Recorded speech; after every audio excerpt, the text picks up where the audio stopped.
All right, it's Adam here with the highest return. Today I'd like to talk to you about call options, and you see I start with a blank paper just so nobody gets confused and we can start from scratch. So a call option is a way to make money off of stocks going up. We're going to talk about buying call options as our first strategy. So literally, it's the simplest type of option trade. You want a stock to go up. And now to get into specifics, you want the stock price to go up above a certain price. And what that price is called a strike price. I'm not sure where this term comes from. Maybe it comes from the old West where if you strike it rich or you strike a gold nugget or something. But that's what it's called. It's called the strike price, and that's what you're aiming for when you buy a call option. And options are time-based, so you'll also have an expiration date. So this is different than if you buy stocks. If you buy stocks, you can hold them as long as you want. When you buy options, they will expire, and when they expire is up to the option that you buy.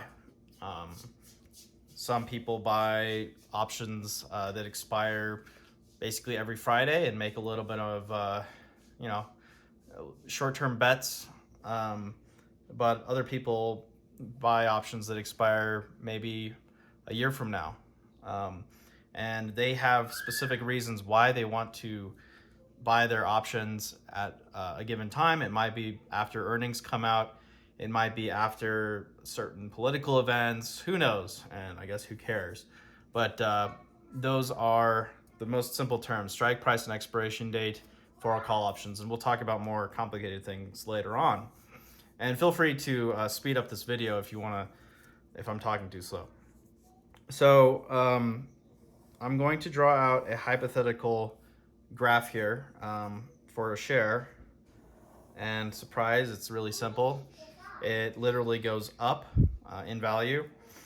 And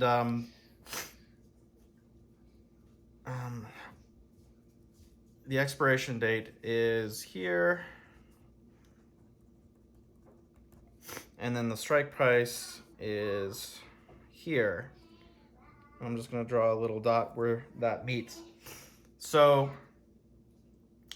with this option here, what you want to see happening is you want the stock price to go up above this strike price dot right here so you can start to make money. You don't make money right above it because you have to factor in the cost of the option itself.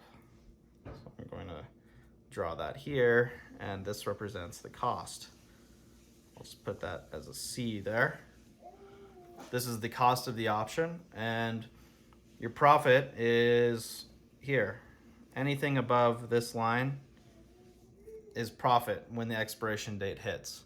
Anything on this line is you don't get anything back. So if you're halfway through the cost, like if the strike price is, let's just say it was 10 and the cost was $2, so that would mean that this line here is at 12, and let's just say it expired at 11. So basically you will get $1 back on your option. So you spent $2 for the option, but you get $1 back, so that's a 50% loss.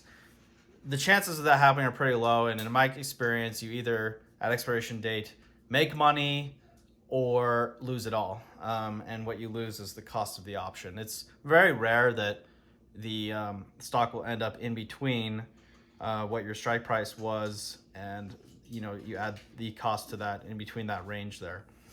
But that is a call option in a nutshell.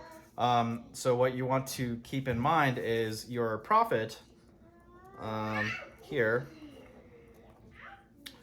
equals the P, the ending price, minus your cost minus your strike price. So just keep that in mind. And keep in mind that if you buy call options that expire far into the future, there's a lost opportunity potentially with the money that you put in for the cost that you could have used otherwise. The other thing to keep in mind is there's the price or the value of your options. If the stock price is near the strike price or below, as you get closer to the expiration date, the value of your option will go down to nothing. If your stock is trading above the strike price, the cost of the option or the value of the option will end up very close to basically where that price is. So there is more money to be made if you have expiration dates further into the future, potentially, unless there's a crazy event that causes the stock to go up very big in a short amount of time, which does raise up some eyebrows for the people who buy these options. Hope this helped, and feel free to leave a comment on this video if you have any questions.